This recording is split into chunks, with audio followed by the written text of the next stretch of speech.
रायपुर गांव की काशी एक गरीब बूढ़ी औरत है। कुछ साल पहले तक वो लोगों के घर काम करके पैसे कमाती थी, लेकिन अब उम्र के बोझ से लाचार होकर उसे काम छोड़ना पड़ा। उसकी दो बेटियां हैं, राधा और रूपा। रूपा उसकी छोटी लड़की सिलाई का काम करती है और राधा जो बड़ी है, छोटे बच्चों को ट्यूशन पढ़ा के घर चलाती है। राधा, तुझे बताया था मेरी दवा खत्म हो गई है। दवाई ना लूं तो मेरी तबीयत ठीक नहीं लगती। शाम को लौटते वक्त लेती आना बेटा। माँ, महीने के आखिर में एक पैसा भी नहीं बचा है। हर कुछ दिन में दवा बाजार का खर्चा। मैं थक चुकी हूँ सब कुछ संभालते संभालते। क्या करूं बेटा, खुद कुछ कर नहीं सकती, इसलिए तुम लोगों पर ही निर्भर हूं। मुझे भी अच्छा नहीं लगता हर बार तंग करना। सब कुछ मुझ पर ही क्यों? कभी रूपा से भी कुछ बोल सकती हो। वो भी सिलाई करके अच्छा कमाती है। कुछ दिन पहले उससे ही पैसे लिए थे, इसलिए अब शर्म आती है दोबारा कहने में। उसे मांगने में उस वक्त तो शर्म आती है, लेकिन मुझसे कुछ कहने में हिचक नहीं होती आपको। सच कहूं तो अब और नहीं झेला जाता। कब इस बोझ से छुटकारा मिलेगा कौन जाने। मेरी बेटियां कितना संघर्ष करती हैं। जहां बाकी लड़कियां शादी करके अपनी जिंदगी सजा रही हैं, वहां मेरी वजह से ये बोझ उठा रही हैं। मैं अब कोई पैसा नहीं दे सकती। रूपा आए तो उससे दवा के लिए पैसे मांग लेना। सब कुछ तुम्हारे और घर के पीछे लग जाए तो खुद के लिए क्या बचेगा? ठीक है बेटा, मैं रूपा से कहूंगी, तू अपने काम पर जा, ध्यान रखना। राधा चली जाती है।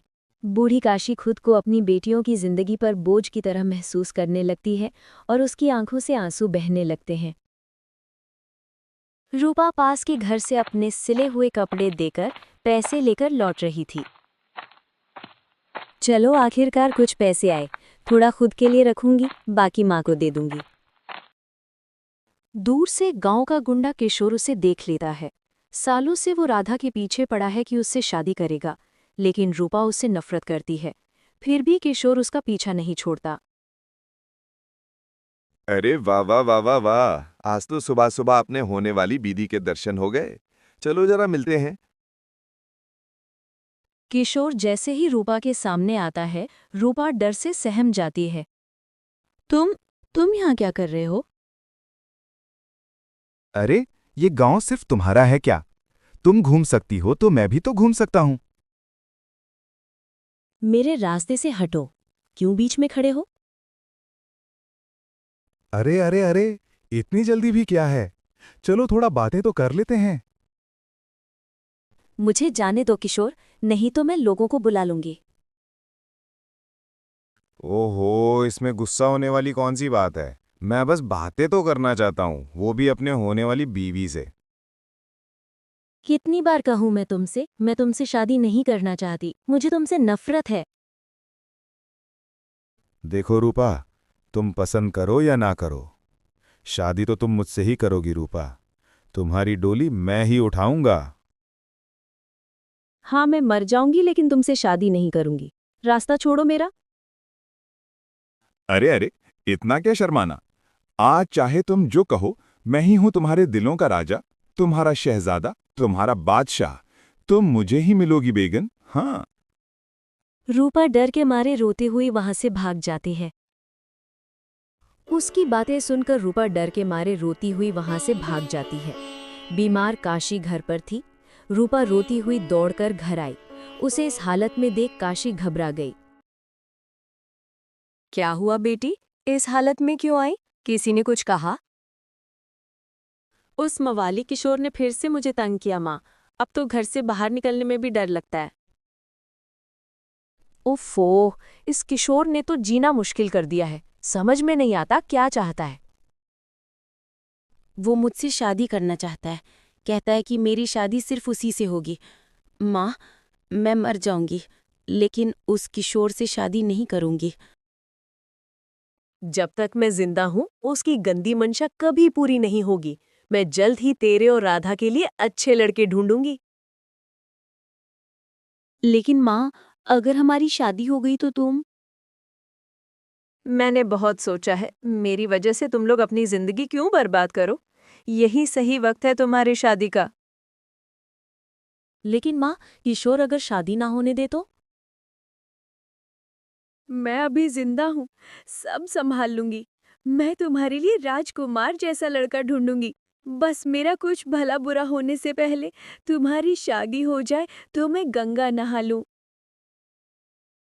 अपनी बेटियों को जिम्मेदारी से मुक्त करने और समाज की बुरी नज़रों से बचाने के लिए काशी उनके लिए अच्छे लड़के ढूंढने लगती है। हरिपुर के मशहूर चावल व्यापारी लालचंद अपने बेटों मनोज और विनोद के लिए योग्य लड़कियां ढूंढ रहे थे।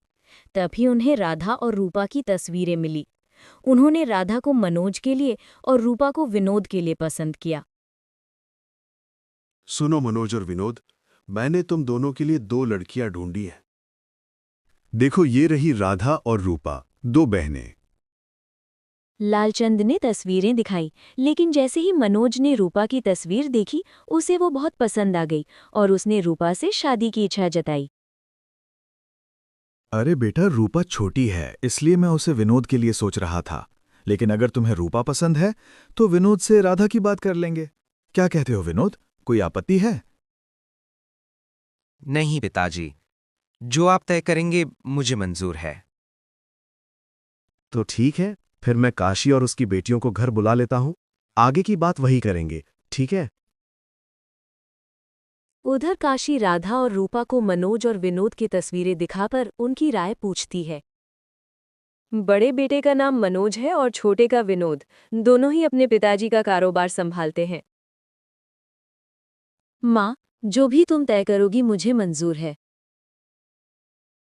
विनोद ठीक ठाक दिखता है, रूपा के साथ अच्छा लगेगा, और अगर माँ को मेरे लिए मनोज पसंद है तो मुझे कोई दिक्कत नहीं।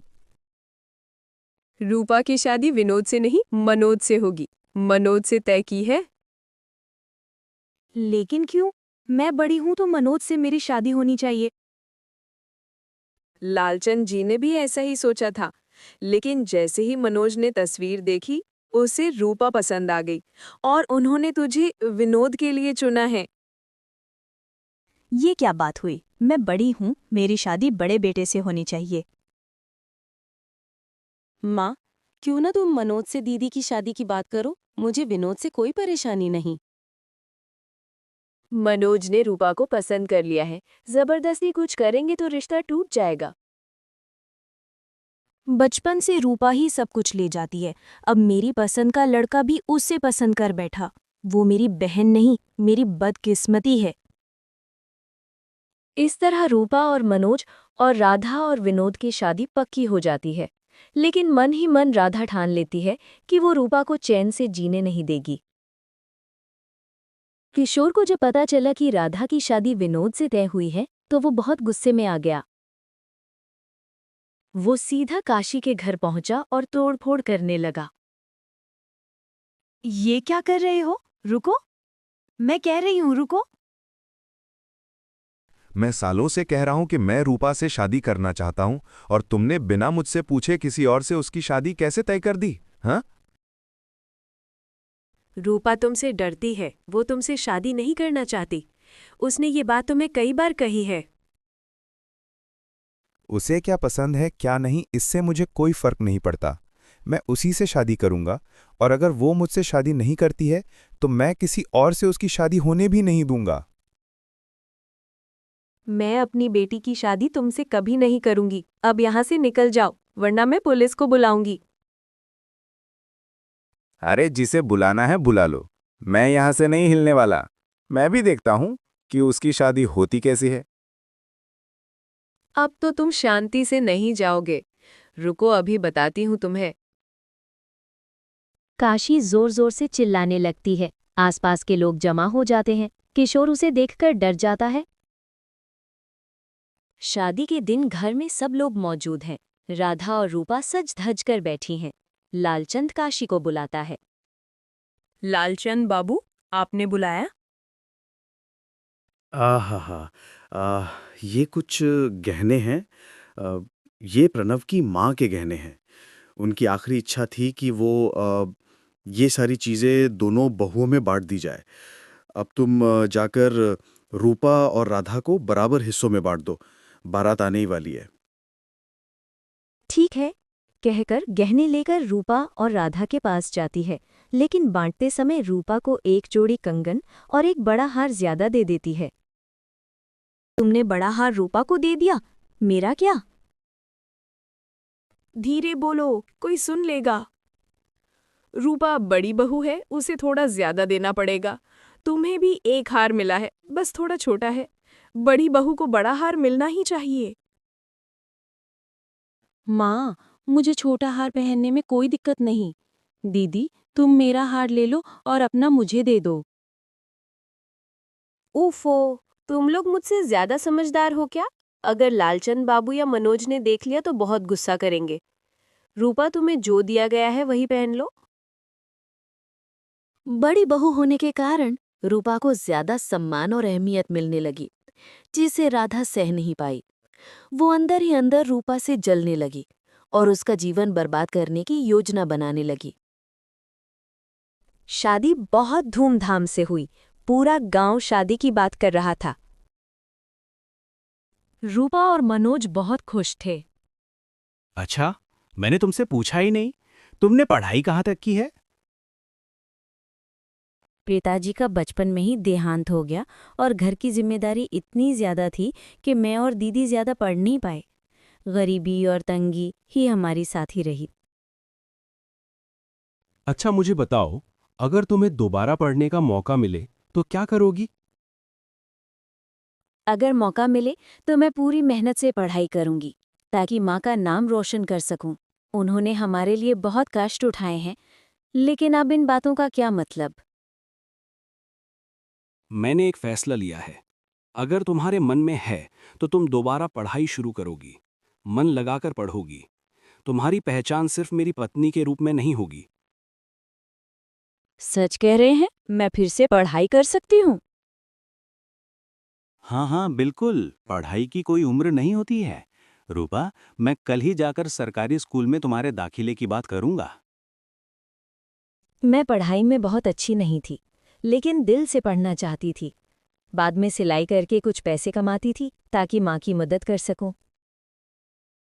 अब तुम पढ़ाई शुरू करो। मुझे पूरा भरोसा है कि तुम बहुत आगे जाओगी। और माँ की चिंता मत करो। मैं उनकी देखभाल के लिए आदमी तय कर दिया है, तो वो देखेगा, है ना? रूपा के दिल में खुशी की लहर दौड़ जाती है। उसे ऐसा ही जीवनसाथी चाहिए था। मनोज के सहयोग से उसका आत्मविश्वास बढ़ता है और वो फिर से सपने देखने लगती है। जहां रूपा और मनोज की जिंदगी खुशहाल चल रही थी, वहीं विनोद और राधा की जिंदगी बिल्कुल उल्टी थी। विनोद राधा से हमेशा अच्छा व्यवहार करता, लेकिन राधा हमेशा झगड़ा करने को तैयार रहती। इस घर में रहना मुश्किल है, ना आराम है ना शांति। दिन भर खटती हूँ और बदले में क्या मिलता है? आहा, शांति शांति शांति। क्या हुआ तुम्हें फिर से? इतनी नाराज क्यों हो? कुछ नहीं, दिन भर तुम बस किताबों में घुसे रहते हो। मैं ही सब कुछ झेलती हूँ। तुमसे शादी करके कोई सुख नहीं मिला। अरे, ऐसे क्यों बोल रही हो? क्या हो गया? किसी ने कुछ कहा क्या? तुम क्या करोगे? तुम तो डरपोक हो। अरे बस, बहुत हो गया। मैं हमेशा प्यार से बात करता हूँ। इसका मतलब ये नहीं है कि तुम मुझे इस तरह से जलील करती रहो, फालतू की बात करती हो। अगर हिम्मत है तो जाकर अपने भाई और उसकी बीवी से उलझो। सिर्फ मुझ पर चिल्ला सकते हो। अरे तो मैं उनसे क्यों उलझूं? क्या मेरे सींग हो गए हैं क्या? जाके उनको मार दूं? उनसे मेरा क्या लेना देना? फालतू की बात करती हो।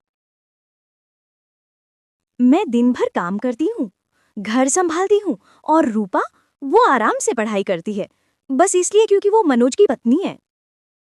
राधा, ये तुम्हारा वहम है। तुम और भाभी दोनों ही इस घर की बहुएं हो। दोनों का सम्मान बराबर है। सच एक बार अपने आप को देखो।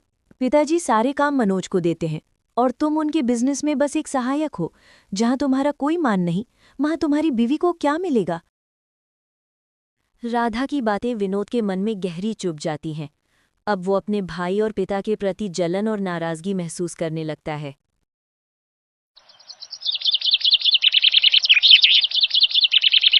सुबह सुबह राधा रसोई में विनोद के लिए नाश्ता बनाने जाती है। तभी रूपा भी रसोई में आती है। दीदी, आप थोड़ी देर में जीजा जी के लिए नाश्ता बना देना, पहले मैं बना लूं? क्यों? मैं पहले आई हूं तो नाश्ता मैं बनाऊंगी, तुम बाद में करना। दीदी समझिए ना, उन्हें जल्दी काम पर जाना है शहर से बाहर, और जीजा जी तो घर में ही है ना। विनोद ये सारी बातें सुन रहा था। वो धीरे से रूपा के पीछे आकर खड़ा हो जाता है। तो अगर दादा शहर जा रहे हैं तो फिर तो मेरा कोई काम ही नहीं हो सकता। हमेशा उन्हीं का नाश्ता पहले बनेगा और मैं इंतजार करूंगा, है ना? जीजा जी, मैंने ऐसा मतलब नहीं निकाला। आप तो घर पर हैं, इसलिए थोड़ी देर से भी नाश्ता हो जाए तो कोई परेशानी नहीं। मुझे अभी नाश्ता चाहिए। आज मेरा नाश्ता पहले बनेगा। अगर दादा इंतजार नहीं कर सकते हैं तो बाहर खा लें, बस। पर जीजा जी, दादा को जरूरी काम है तो मैं भी खाली नहीं बैठा हूं। राधा, तुम मेरा नाश्ता पहले बनाओ। मैंने कह दिया ना, मुझे किसी की बात नहीं सुननी है। ये रसोई किसी एक की नहीं है, समझ लो। विनोद के इस बदले हुए व्यवहार से रूपा बहुत दुखी होती है। शादी के बाद पहली बार विनोद ने उससे ऐसे गुस्से में बात की थी। वो चुपचाप खड़ी रह जाती है, कुछ समझ नहीं पाती। रूपा चुपचाप सिर झुकाकर कमरे में आती है और मनोज बिना उसे देखे बोलता रहता है। मुझे तो लगा तुम नाश्ता लेकर आई हो। खैर, अब समय नहीं बचा है, बहुत देर हो गई है, अब मैं जाता हूँ। नाश्ता बनाने देती तो जरूर बना लाती, लेकिन रसोई में घुसते ही मुझे अपमान सहना पड़ा। क्या मतलब? किसने तुम्हें अपमानित किया? अरे, किसकी इतनी हिम्मत हुई, बताओ मुझे। कोई नहीं, छोड़ो। तुम्हें तो देर हो रही है, चलो मैं तुम्हें बाहर तक छोड़ देती हूँ। बात मत घुमाओ रूपा, साफ साफ बताओ किसने तुम्हें अपमानित किया। जब यहां पर मैं हूं तो कौन ऐसी जरूरत कर सकता है, बताओ। कुछ खास नहीं हुआ। मैं नाश्ता बनाने गई थी, जीजा जी चिल्लाकर बोले कि अब से उनका नाश्ता पहले बनेगा, और कहा रसोई किसी एक ही नहीं है। क्या? विनोद ने ऐसा बोला? रूपा, तुम सच कह रही हो? वो तो कभी ऐसी बात नहीं करता। मैं भी यही सोच रही थी। पहली बार उन्होंने इस तरह गुस्से में मुझसे बात की। पता नहीं उन्हें क्या हो गया है। ओह, उसकी हिम्मत बहुत बढ़ गई है। रुको, आज मैं उसको सबक सिखाता हूं। छोड़ो ना, सुबह सुबह झगड़ा मत करो। शायद दीदी से लड़ाई हुई हो, इसलिए गुस्से में है। तुम निकलो, देर हो रही है। तुम कह रही हो, इसीलिए जा रहा हूं, वरना आज उसे दिखा ही देता। मनोज काम के लिए शहर रवाना हो जाता है। रूपा विनोद के व्यवहार को याद कर दुखी होती है। कुछ दिन बाद लालचंद 10 बीघा जमीन खरीदकर उसका मालिकाना हक बड़े बेटे मनोज के नाम कर देता है। ये बात जैसे ही राधा को पता चलती है, वो विनोद को सब बता देती है। विनोद गुस्से में लालचंद से बात करने जाता है। पिताजी, बचपन से आप जो कहते आए हैं मैंने वही किया, कभी आपका विरोध नहीं किया, लेकिन आप मेरे साथ ऐसा करोगे मैंने सोचा भी नहीं था। ये क्या बातें कर रहे हो? मैंने क्या कर दिया? आपने हमेशा दादा को मुझसे ज्यादा अहमियत दी है। शादी में उसकी पसंद मानी, खाने में उसकी पसंद चलती है, पढ़ाई में उसकी पसंद। अरे मैं कहाँ हूँ? मेरा तो कुछ नहीं माना ना। ये क्या बकवास करते हो विनोद? तुम दोनों मेरे लिए बराबर हो, फालतू की बातें न करो। हाँ, सारी बातें झूठ है, कोई बराबर नहीं है। व्यापार के हर बड़े फैसले में आप दादा की राय लेते हैं, उसे भेजते हैं, और मुझे, हाँ, बस एक साधारण सा सहायक बना के रखा है, किनारे में बैठा रहता है जो। क्योंकि मनोज तुमसे ज्यादा समझदार है और बड़ा भी है। ओ, तो क्या बड़े होने से ही सारे फायदे मिलेंगे? आपने 10 बीघा जमीन उसके नाम कर दी, मुझे क्या दिया? बस बहुत हो गया पिताजी, मुझे भी जमीन चाहिए, अलग घर चाहिए, और मेरी पत्नी के लिए अलग रसोई चाहिए, वरना मैं इस घर को जला दूंगा। पहली बार विनोद के ऐसे तेवर देख लालचंद चौंक जाता है। वो यकीन नहीं कर पाता कि उसका सीधा बेटा उसे धमकी देकर चला गया। कुछ दिनों बाद दुखी लालचंद 2 कागज लेकर मनोज के पास आता है। पिताजी, आप इतनी रात को जाग रहे हैं, सब कुछ ठीक तो है ना? जिंदगी भर सारी जिम्मेदारी तुम्हें दी है, आज आखिरी एक जिम्मेदारी सौंपने आया हूं। उम्मीद है कि तुम हमेशा की तरह इसे भी निभाओगे। ऐसा क्यों कह रहे हैं पिताजी? आप तो बस कहिए करना क्या है। तुम्हारी मां के जाने के बाद मैंने बहुत कोशिश की कि तुम दोनों बेटों को खुशियां दूं, शायद पूरी तरह से सफल नहीं रहा। पिताजी, आपके कारण ही तो हम आज इस मुकाम पर हैं। आपने हमारी हर जरूरत पूरी की है। तुम तो मुझसे खुश हो, लेकिन तुम्हारा छोटा भाई शायद नहीं। उसे लगता है कि मैं उसकी फिक्र करता ही नहीं। लालचंद कागज मनोज को देता है। इन कागजों पर मेरी सारी जमीन दोनों बेटों के नाम पर बराबर बंटी हुई है। अगर मैं ना रहूं तो तुम अपने भाई को उसका हिस्सा प्यार से दे देना, समझ गए? पिताजी, आप ही सब कुछ हैं। आप खुद विनोद को समझा दीजिए ना। नहीं, मैं मुझसे नाराज हैं। अब ये जिम्मेदारी तुम्हें देता हूं मैं। मुझे भरोसा है कि तुम संभाल लोगे। लालचंद मनोज के सर पर हाथ फेरता है और सोने चला जाता है।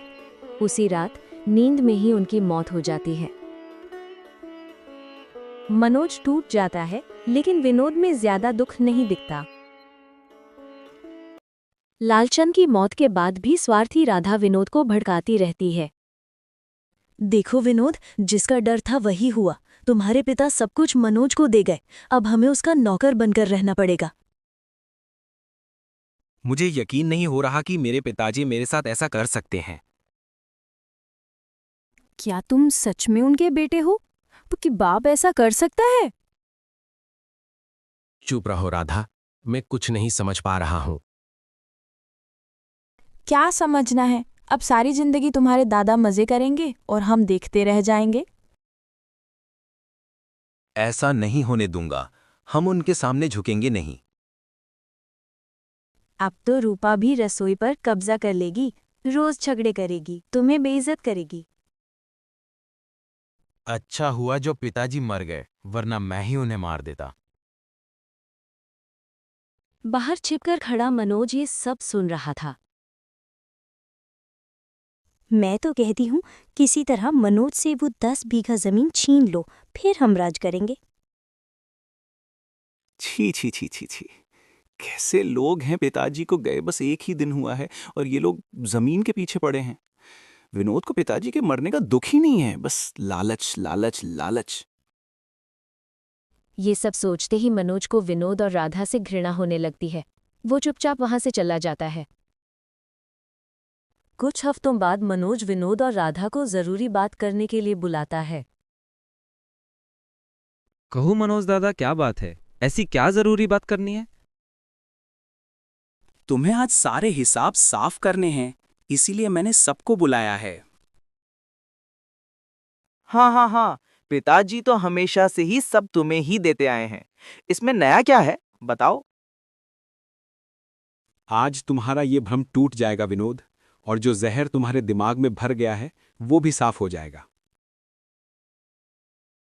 मनोज लालचंद द्वारा दी गई जमीन के कागज विनोद को दिखाता है। ये देखो, ये जमीन 20 बीघा है, 10 तुम्हारी 10 मेरी। घर भी पिताजी ने हमारे नाम पर बराबर बांटा है, और यही नहीं, सारे ही कारोबार में हम बराबर के हिस्सेदार हैं। हाँ, मतलब मैं अब तक जो सोचता रहा वो सब गलत था। हाँ, और पिताजी की मौत के बाद जो बातें मैंने तुम्हारी पत्नी से सुनी, उसके बाद मैंने तय किया अब हम अलग रहेंगे। अलग घर, अलग व्यापार और अलग रसोई। अब रोज झगड़े नहीं होंगे। ये रही तुम्हारी रसोई, यहीं से तुम अलग खाना बनाओगे, और जल्द ही हम अलग घर भी बना लेंगे। ये सब सुनकर विनोद और राधा को अपनी गलती का एहसास होता है। वो रोते हुए माफी मांगते हैं। दादा, मैंने राधा की बातों में आकर तुम्हें गलत समझा, मगर तुम और पिताजी मुझे नज़रअंदाज करते रहे हो। इसी गलतफहमी में मैंने बुरा बर्ताव किया। अब इन सब बातों का कोई मतलब नहीं बनता विनोद। जब पिताजी जिंदा थे तभी तुम्हें अपनी गलती का एहसास होना चाहिए था। थोड़ी देर बाद रूपा मनोज से कहती है, सुनिए जीजाजी, और राधा बहन को अपने गलती का एहसास हो चुका है, तो आप भी बड़े बनकर उन्हें माफ कर दीजिए। आखिर वो आपके छोटे भाई हैं। आपके पिताजी भी यही चाहते थे कि आप दोनों भाई मिलजुल कर रहे। रूपा की बात सुनकर मनोज थोड़ी देर सोचता है और विनोद को माफ कर देता है, और इसके बाद पूरा परिवार हंसी खुशी रहने लगता है। दोस्तों, कहानी अच्छी लगी हो तो आपसे गुजारिश है कि वीडियो को लाइक करें, शेयर करें और चैनल को सब्सक्राइब करना ना भूलें। धन्यवाद।